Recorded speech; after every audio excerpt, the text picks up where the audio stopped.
This semester I took Intro to Painting, really just because I needed something to do with my day. One of my classes was at night and I didn't want to be bored, so my mom suggested I do this, and I'm real glad I did. Because this class did more than just teach me how to paint or give me some cool things to take home to the fam.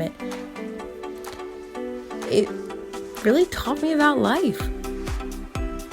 Because the class was kind of conflicting in its ideas, although you had to work to do things right, to have the correct product. We were also told to paint fearlessly.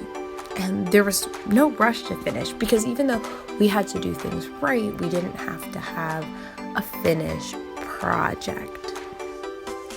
It didn't have to be perfect and done. So what does that mean? Well, we had to do things right, not finish.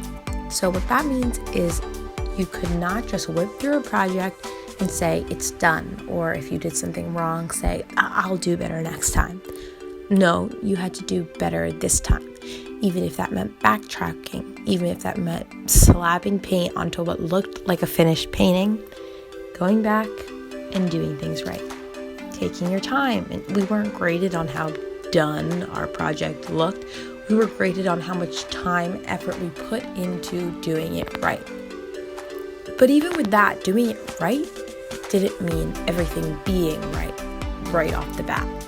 It was the progression. It was the working of it. We were told to paint fearlessly, and that might mean throwing paint right on the canvas. It might look terrible, but it didn't matter, because you can go over it, you can smudge it, smear it, blend it, anything.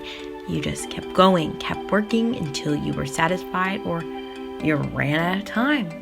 And you were going to step back and have a beautiful piece of art.